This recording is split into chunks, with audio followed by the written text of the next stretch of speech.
soy católico y vivo mi fe. Yo soy católico y vivo mi fe. Predicamos lo que hemos visto y oído. Yo hoy quería tomarme un tiempo con todos ustedes, hermanos que siempre están sintonizando y viendo este programa, y siempre hablamos de fe, siempre hablamos del amor a la Eucaristía, siempre hablamos de volver a Dios, siempre mencionamos esta palabra conversión, siempre nos gusta hablar de las maravillas del Señor. Pero hoy quería tomarme un tiempo con ustedes especial para explicar cómo es que funciona este camino de fe. Cómo es que muchas personas que me conocen a mí o conocen a algunas personas que de repente vemos y sobresalen en su fe. Hay algunos que sobresalen en gordura, otros sobresalen, no sé, en arrugas. Conozco una amiga que tiene tantas arrugas que ya le falta unita para que se gradúe de corduroy, ¿no? Entonces, hay personas muy arrugadas y sobresalen. Hay personas que sobresalen en su fe. Entonces, ¿cómo hemos hecho para llegar a la fe que tenemos? ¿Qué cosas hemos desarrollado, qué cosas hemos practicado o sobre qué es lo que caminamos? Y el origen de este tema es la respuesta.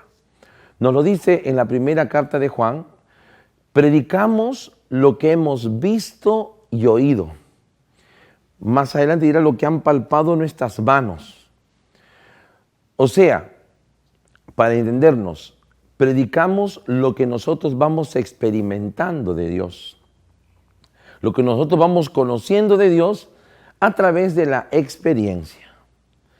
La doctrina, nuestra doctrina católica como doctrina es verdad, está asistida por el Espíritu Santo, los dogmas, los sacramentos, el catecismo de nuestra iglesia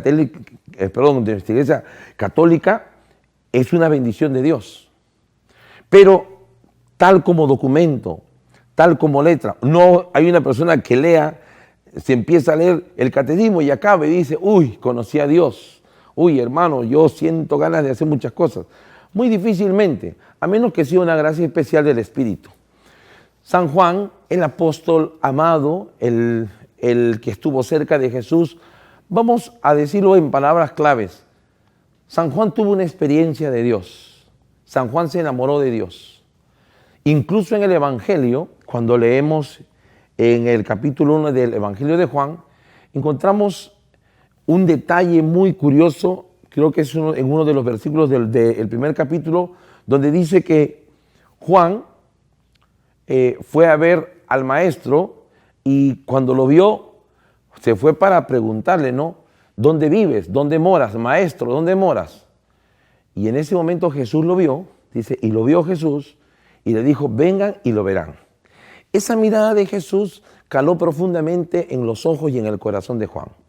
A tal manera que Juan escribe y dice: y eran como las 4 de la tarde. Juan tiene precisión del lugar que fue tocado por Dios, incluso la hora que fue tocado. Yo no sé si tú te acuerdas cuándo fuiste tocado por Dios. Hay personas que no tienen hora. Hay personas que de repente dicen: hermano, yo no sé, creo que fue por ahí, por los años 80, por los años 40, por los años 50, pero no tiene una precisión, no hay un momento. Yo, por ejemplo, tengo un momento en que Dios me tocó, 14 de septiembre del año 1984. Fui tocado por Dios. Hay un momento preciso. Lo que vi, lo que oí, lo que experimenté, eso es lo que anuncio. Y yo creo que esta es la razón por la cual muchas personas no pueden llegar a tener esta fe, porque no han tenido una experiencia precisa de Dios. Entonces, cuando Dios te toca, cuando tú experimentas su amor, cuando tú tienes esta experiencia del Espíritu, esta experiencia del amor de Dios, esta experiencia de ser salvado, esta experiencia de ser perdonado. Hay personas que su experiencia no ha sido una sanación, sino ha sido una confesión. Se confesaron y en ese momento se han abierto a la experiencia de Dios y han sentido que Dios de verdad les ha perdonado sus pecados, o han sentido una liberación. Acá se usa mucho la palabra sentir, pero yo la utilizo mucho como experiencia, porque hay un sentir que nos equivoca. Ay, hermano, no sé qué siento, me siento mal. Bueno, ese sentir te puede equivocar. Pero cuando una persona ha sido tocada por Dios, empieza una relación especial con Dios distinta. Ya esa persona difícilmente puede salirse de su fe católica. No sé si se han dado cuenta, hay personas que han venido a tocarnos las puertas de muchos católicos y se han llevado a católicos para otras iglesias, muchísimos. Y hay gente que se ha ido y cuando ya se van, allá de repente no les hacen cantar, de repente les hacen, venga acá adelante hermano, usted acá reciba a Jesús, y se acerca llorando y dice, yo recibí a Jesús aquí en esta iglesia, y lo recibió en esta iglesia, y fue enamorado, fue tocado ahí, y ahí se queda, hasta que sea viejito y sus hijos, o va a luchar con sus familiares que no son católicos, que son católicos, va a luchar con ellos, pero se fundamenta en una experiencia. Entonces, cuando el apóstol San Juan dice, predicamos lo que hemos visto y oído, está hablando de que predicamos lo que hemos experimentado. Y esto que hemos experimentado es el Evangelio. El Evangelio es una constante suma de experiencias. La experiencia del cojo, la experiencia de Bartimeo, la experiencia de la hemorroísa, la experiencia de María cuando vino el ángel. Son experiencias que vamos contando. Es el sentir de María. Son estas experiencias las que nos cambian. Pero a veces una persona, como me decía un amigo, hermano, pero yo estoy predicando el catecismo, les estoy hablando de la doctrina y la gente se va cada año, estamos dando doctrina, le ponemos los mejores videos, le hacemos cuestionarios, ahora estamos con pruebas, ya la catequesis ya no va a durar un año, el párroco ha dicho que dura 3 años, igualito, va a durar 3 años y luego de los 3 años, si estas personas no han tenido una experiencia de Dios, igualito se van a ir. La diferencia es que vamos a tener los 3 años muy aburridos y quizás muchos ni van a terminar el curso. ¿Por qué? Porque no tienen una vivencia de Dios. Entonces, esto es importantísimo. La fe va a crecer a base de estas experiencias. Es lo mismo que unos niños cuando empiezan a saltar soga. Yo cuando era niño miraba que saltaba soga, una chiquita así, una velocidad saltaba, y le hacían así y le volteaban al revés, la chiquita saltaba. Y decía, puchi, qué difícil para mí, porque claro, yo no he hecho la experiencia, yo no me he ejercitado en eso. Pero después ya poquito a poquito, varios errores, hasta que comencé a saltar y empecé a me fui adiestrando en ese deporte. Así sucede con la fe. Si tú no tienes experiencia de Dios, si para ti es difícil confiar en Dios, si no sabes confiar en cosas pequeñas, ¿cómo vas a confiar en cosas grandes? Hay personas que muy fácilmente quieren pedirle, Señor, yo quisiera que cuando ore se le cambie el ojo, este es ciego, se le abre el ojo, tengo un ojo nuevo, y está orando así, quiero orar, pero ni siquiera puede enfrentar un dolor de cabeza. Ni siquiera viene un problema, se derrumba, llora, se desiste y dice, no sé por qué. ¿Cómo esta persona pretende llegar tan alto si ni siquiera va avanzando por la escalera de la fe, que son esos pequeños actos de fe que hay que hacer? Entonces, yo desde los 14 años que tuve mi experiencia de Dios, me empecé a convencer que Dios siempre escucha mi oración. Y empecé a orar por personas. Miren que hay una gran diferencia de simplemente orar, porque mucha gente ora, ahí hermano yo oro, mucha gente ora, pero el asunto no es solo orar. El Señor dice en su palabra, oren creyendo, o en otras palabras, oren con fe. Entonces aquí tenemos grandes diferencias, grandes ausencias en nuestra vida espiritual. Entonces hay muchas personas que de repente oran sin fe y en su idea, en su cabeza o en su espiritualidad que se han hecho, es como que tengo que juntar muchas oraciones. Ay, quisiera que oren mucha gente. Voy a pedir a muchas comunidades. Yo conozco gente que está llamando, hermanos, por favor, recen. Hermanitas, usted con toda su comunidad, recen por mi hijo. Llamo a otra comunidad, vamos donde las capuchinas. Hermanas capuchinas, por favor, oren por la conversión de fulano y tal. Oramos. En su idea es, si oran muchas comunidades, puede ser que Dios toque el corazón. Y esa idea que a veces tenemos es una idea que no está basada en una verdad. Porque el Señor ha dicho que todo lo que pidan en la oración, creyendo que ya tienen, lo obtendrán. Entonces es creyendo que vamos ejercitándonos en ese recibir. Y va a haber veces que oramos y no pasa nada ante nuestros ojos, Y no es porque Dios no quiere, hay que examinar nuestro corazón. De repente en nuestro corazón hay un deseo de figurar, ¿no? A ver, yo quiero que pase esto para que los demás digan que a mí sí me escucha Dios. A ver qué va a pasar. Y estamos pidiendo y Dios no es onzo. A Dios nadie lo puede engañar. Dios no se deja ganar en nada. Y Dios sabe que a veces cuando tú pides, en el fondo de tu corazón, es para tu deleite. Es para que tú te sientas bien. Y por eso lo va a decir Santiago, ustedes piden y no reciben porque piden mal. Piden para vuestros deleites. ¿Qué quiere decir eso? Pides para que tú quedes bien. Y en la oración jamás tienes que quedar bien. A mí me ha pasado un montón de veces en diferentes lugares que de repente digo, bueno, vamos a pedir para que pare la lluvia en el nombre de Jesús. Vamos, con fe, a las 3 veces, a la 1. Y yo siento inmediatamente la incredulidad de todos. Muchos entienden, ay, ¿y qué tal si no pasa?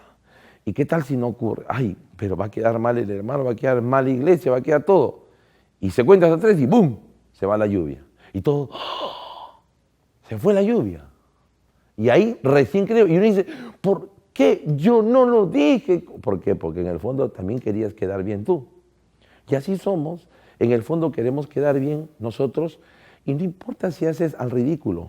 A veces uno puede pedir, Señor Jesús, detén eso y no pasa nada, pues alaba a Dios, glorifica a Dios, y pídele perdón porque quizá en tu corazón todavía hay mucho de ti y poco de Dios. Entonces, es este caminar de fe que vamos haciendo todos nosotros, lo que llamamos ejercicio de fe, lo que decía una vez el Papa Benedicto XVI, decía, ¿no?, que la fe crece cuando la ejercitamos, es decir, la fe crece creyendo, vamos a decir así, crece creyendo, cuando tú crees, y son ejercicios que vamos haciendo. Un día será la lluvia, un día será un dolor, un día será que se burlen de ti, y empiezas tú a decir, Señor, yo te alabo y te bendigo. A veces no hacemos lo que el Señor dice, sino hacemos lo que nosotros sentimos. Ese es el otro problema. Entonces, de repente, alguien se burla de ti, tú te sientes mal, te abollas ahí, no sé por qué, y lloras y te desesperas, hasta que viene alguien y te dice, hermano, hermana, pero tienes que alegrarte, Dios está contigo. Sí, hermano, pero es difícil. Claro, nadie ha dicho que el camino del Señor es fácil.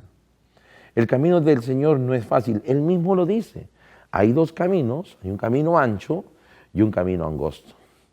El camino ancho todos lo siguen, es facilísimo, es fácil no tener fe, es fácil vivir en un relativismo, es fácil vivir sin fe. ¿Cuántas personas conozco que viven sin fe y están en el servicio de Dios? ¡Qué increíble! ¿Cómo esas personas van a transmitir la fe? Nosotros somos transmisores de la fe, somos profetas, o sea, somos hombres de fe. De ahí viene la palabra profeta, voz de Dios, pero la fe, la pone grande, profeta, un hombre que transmite fe, un hombre que habla de parte de Dios. Y si tú no tienes fe, hermano, ¿qué vas a comunicar? Lo decía una vez Monseñor Paco, obispo de Puerto Maldonado, que nos decía en una conferencia algo muy sencillo, y lo voy a repetir para que se nos quede. Los milagros no siempre producen fe. Los milagros no siempre producen fe. Puede ser que acá hay gente atea y de repente traemos a un hombre que está paralítico y le oramos en el nombre de Jesús, levántate, y el paralítico se levanta y comienza a caminar. Gloria a Dios, gloria a Dios. Y le preguntamos a los ateos, ¿y ahora ustedes creen, tienen fe? El ateo dice, no, faltara que no estaba cojo, sino que había tenido un bloqueo y con lo que ustedes le han hablado, como que hay una parte de su cerebro, una vena que no irrigaba y ya se soltó su pierna y está caminando. Entonces, ese milagro no siempre produce fe. Hay otros que ven milagros, se ponen a llorar y dicen, bendito Dios, Dios existe. Pero los milagros no siempre producen fe. Pero la fe, decía Monseñor Francisco, Paco, la fe siempre produce milagros. Entonces, cuando hay fe, y la fe, dice San Pablo, nos viene cuando escuchamos la predicación de la palabra de Dios. Si toda tu vida tú has escuchado solo doctrina, solo texto, imposible que quizá tú puedas creer y vivir y predicar de los milagros, a menos que tú hayas tenido una experiencia de Dios.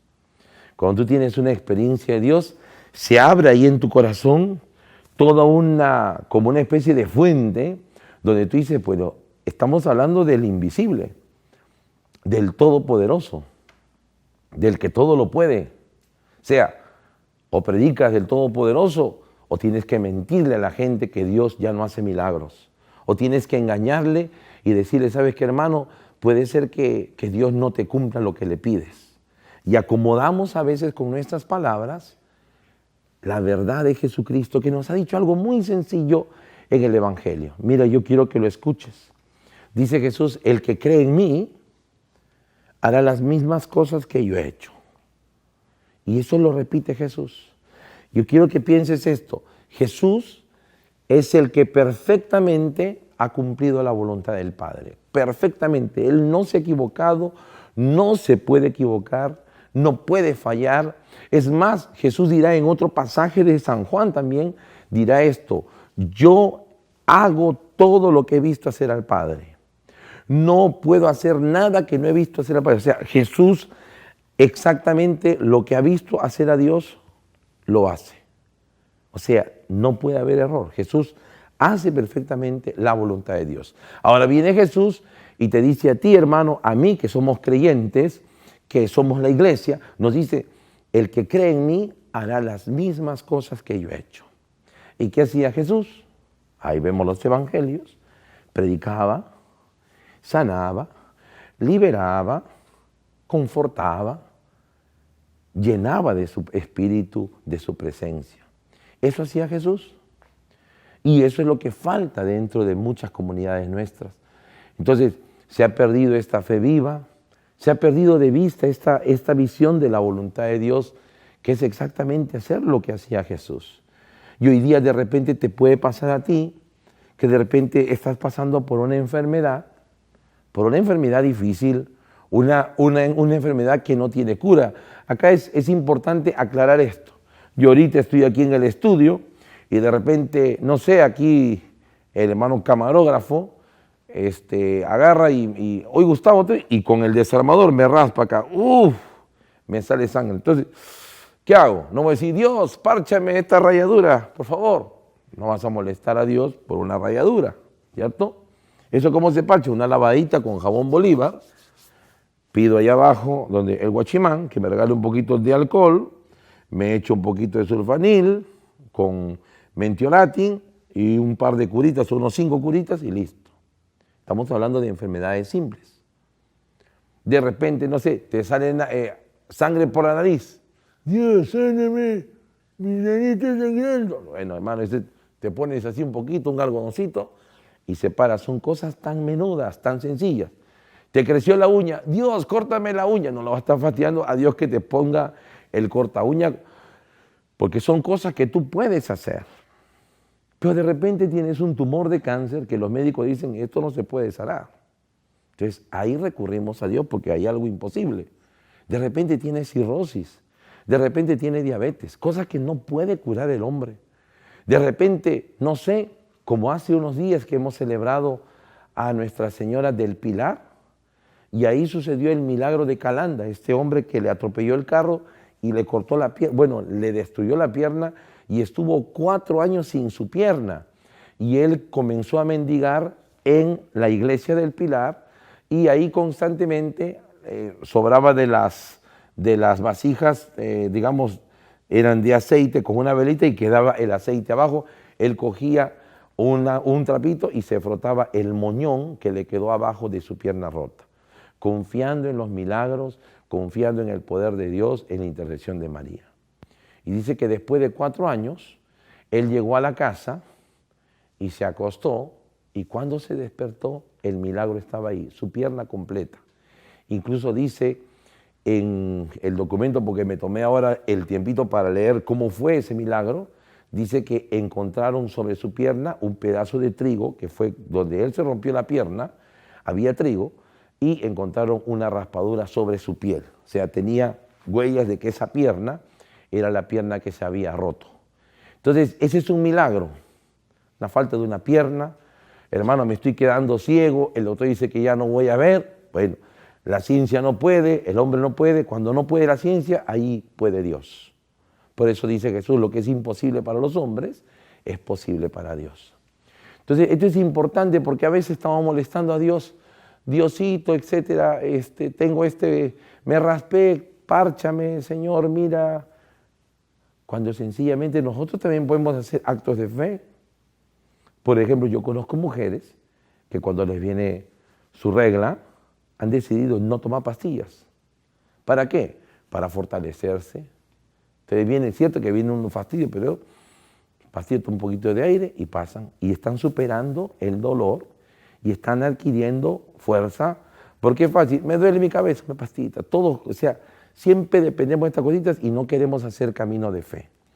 Y es importante hacer camino de fe. Menos que sea una cosa fuerte que no puedas. Tú ya de repente tienes fiebre, está llegando a 41, ya tienes que meterte después en una refrigeradora para que te enfríes, ¿no? Pero digo, hay cosas que nosotros tenemos que ejercitarnos. Entonces, San Juan es muy claro y muy preciso cuando dice, predicamos lo que hemos visto y oído. Y si tú no has visto la obra de Dios, si no has oído la voz del Señor, ¿de qué estás hablando? ¿Qué puedes estar diciendo? Hay muchas personas que cuando hablan, lo único que hacen es meternos miedo. Tengan cuidado, les va a pasar esto de acá. Tengan cuidado, estamos asustando a la gente. Cuidado que el frío te puede hacer daño. Si sales en la mañana te puede dar un paro cardíaco. Mira que si el aire te da luego que sales caliente te puedes quedar virolo. Y el chiquito ya está virolo así. ¡Ah! Ya le hemos viroleado al chico porque el miedo, en vez de producirnos seguridad, nos produce miedo y nos bloquea y nos enferma. ¿Cuántas personas son proclamadores de temores, de desgracias? Hoy día incluso a mí me llegan mails, hermano, el fin del mundo, el Armagedón, que ya se está cumpliendo la profecía. Yo lo escucho desde que tenía 14 años. Han pasado ya 32 años y sigo escuchando que el fin del mundo, que ahora sí, que ya están los señales del último tiempo. Ese cuento yo lo escuché hace 32 años y sigue con el mismo cuento de ese hombre. Pobre enfermo que no sabe que la voluntad de Dios se hace el día a día y el día final, hermano, será cuando te toque ir a ti a la presencia de Dios y punto. Y allá verás las cosas y lo que has sembrado aquí en la tierra vas a cosechar. Entonces el Señor es muy preciso en su palabra. Entonces, ¿cómo aumentar la fe? ¿Cómo aumentar nosotros nuestras convicciones? Predicando aquello que hemos experimentado. ¿Y dónde lo experimentamos? ¿Qué mejor lugar para experimentar la presencia de Dios? En la Eucaristía. La Eucaristía para muchos es un lugar aburrido.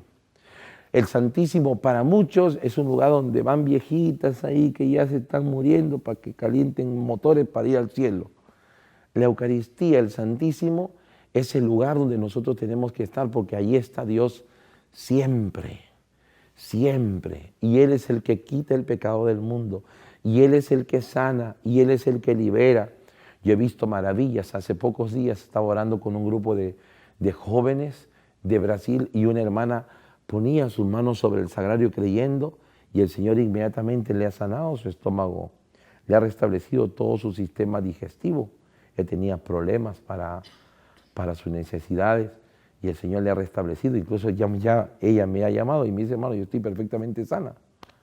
Entonces esto no es obra del hermano Gustavo, no es el hermano que pone sus manos y sana, porque a veces nosotros somos muy creyentes en personas, que me ponga su mano, el Padre tal, y creemos en las manos de tal y no creemos en la presencia de la Eucaristía. Yo he visto gente que equivocadamente pasa el sacerdote con el Santísimo y le va a poner el Santísimo sobre su cabeza y dice, no, póngame su mano. Está loco, está loco. Su mano está mejor que el Santísimo, porque el Santísimo no pasa nada, su mano. Entonces ponen la fe en el hombre y no en Dios. Entonces esto es importante, fijarnos que Dios está en la Eucaristía y que Dios lo puede todo. Ahora nosotros podemos ir a una Eucaristía y simplemente creer en lo que Dios está haciendo, creer en su acción, creer. A veces, yo lo digo, no quiero que me malinterprete, ya no es necesario rezar tanto. Escuchen, no entiendo que no hay que orar, hay que orar.